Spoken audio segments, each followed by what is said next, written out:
Like with Wellington manager Darren Manning after a 5-0 home defeat to Chatham Town, it was always going to be attritional, Darren, and for 20 minutes I thought the game plan must have been working.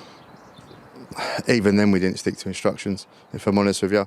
I think the first 20 was even because, one, they were finding their feet on the surface, and two, we was fresh and hungry in their faces. But the game plan, we didn't stick to it at all today. Decision making's really let us down over the 90 minutes.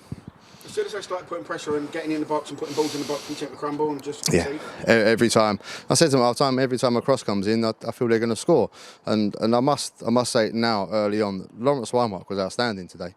And when you lose 5-0, when your goalkeeper's played out of his skin, saved the penalty, kept us in the game, it could have been triple figures. It was he needs to take a lot of credit for keeping it. I would say respect, but it's still 5-0 is not acceptable, but making it half respectable. I was going to say that he's made 2 or 3 good saves, saved a penalty. I mean, it could have been 10. He was outstanding. It could have been 10. Yeah, he was absolutely outstanding, and the boys owe him a massive thank you and a pat on the back for making it. Like I said, it's not respectable because I don't think 5-0 is a respectable scoreline. It's embarrassing, but it's he should hold his head high tonight.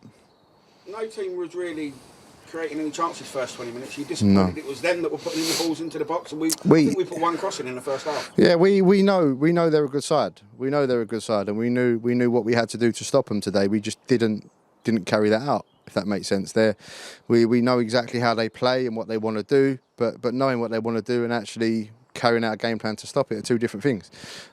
We were really let ourselves down. Really let ourselves after a good run of form. 5 wins in 6 or whatever it is. I don't even keep count, but it's really disappointing to come and play like that today. Really disappointing. Are you disappointed for all the goals were? Mortified. As a defender, Bradshaw scored 4 goals from a combined yardage of about 7 yards. How was that even possible? The first 2, if I'm right, were great saves from Lawrence, and no one else has reacted. He's tapped them in. You can't do that. You can't defend like that. You can't be that easy to score against. We've gone back to what we used to talk about not wanting to defend and being sloppy, and that's what it was today. We've got some big boys in the team, and they looked like they didn't want to win headers and they didn't want to defend today, and it summed it up when he scores his 4th from a header inside the 6-yard box from a set piece. How's that possible?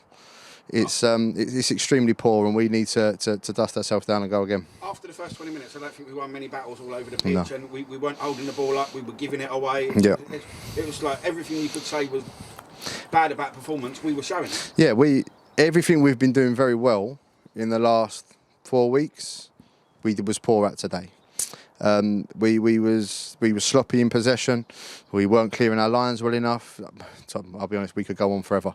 But it all boils down to the fact that our season isn't defined by these games. Like I've said many times before, they're bits of free hits for us, and we need to take a lot from it because they're in a position now where we want to be.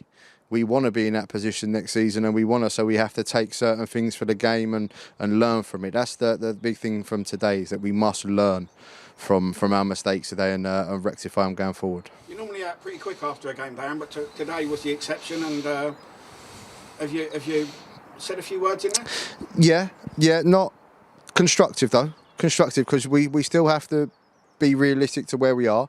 And if you told me after, say for example, the Homesdale game that over Christmas you're going to win whatever it is and be in that sort of run of form and where we are, then I probably would have laughed in your face. Although in interviews I kept saying she'd judge me at Christmas. Then I kept saying judge me around this time because I knew this is when it would start to come together. We have to be relative about it. You've got to think if the Glebe game was on last week, we'd have played Glebe, Chatham and then Sheppey next week. Tough run of games against the 3 big boys in the league. So we need to be relative in our debriefs and what we do, and that's what we've just said in there. I've said to the boys, don't feel sorry for yourself, just take responsibility for it. It's as simple as that. I don't want them to feel sorry for himself. Just take responsibility for it, because we're not the only team Chatham have done that to this year, and we won't be the only team going forward that they do it to this year. We just need to be a bit selfish in our approach. The scoreline's irrelevant. We just need to pick up on certain things that we didn't do right today. The bench was a bit threadbare today. Only 3 on there. Yeah. We've a couple have moved on this week, so we'll be looking to bring a couple in over the next 7 days. Going into the Shepherd game, we'll be looking to recruit a few to bring us a few more numbers. Thankfully, Costa's back from South Africa now, so he'll be back in. Get him back integrated into the squad. He's a massive character for us, and we have missed not having him about the place. Dennis will be back next week, so there's a few still to come back in. But yeah, we was a bit short today numbers wise, but that's just how it is at the moment, isn't it? I'm not going to sit here and go, we had him missing. It's irrelevant. We still had a good enough team, a good enough squad here today to give a much better account of ourselves, and that's what's disappointing. Brownie's come back in, so you must be pleased that he's back. Yeah, he's back. Like I said, him and Costa have been away for 3-4 weeks now, where they went away for Christmas to see their families abroad. So we're hoping they're back, rejuvenated and hungry and ready to go. What's his fitness like when he come back? Yeah, no, he's been all right. He looked sharp when he come on today. Kept the ball nicely. Put some good balls in good areas and stuff. So just need to get him going again now. Are you classing next week as another free hit in a cup game? Yeah, it's the cups are cups, aren't they? And it's against a good side, so it'll be interesting what they do, because I know they've got an important run in. So whether they take it serious and put the full side out, or whether they look to play some, I don't know what they're going to do. But all we need to do is focus on us and making sure we right some of the wrongs today. We probably should have got a result against them in the league. That was the game before I took over. That was the game before I took over. Jack Nixon sort of gone over in the box and right at the end there and got a thing, but we put up a good performance against them. We should have got something. Yeah. I'll back us against anyone in the league. We just need to. This level of football, it all comes down to who turns up on a day, and unfortunate for us, we didn't turn up at all. Are you looking to bring in some players before next week? Yeah, or? yeah. There'll be 2 or 3 this week, I believe. Just need to get the final bits done on those. A couple of conversations that we're just waiting for the ruling, so we can have those conversations. But yeah, we're looking to have a couple through the door this week. Thanks for talking to us, Darren. We'll see you as always, mate. Top man. Cheers, mate. Thank you.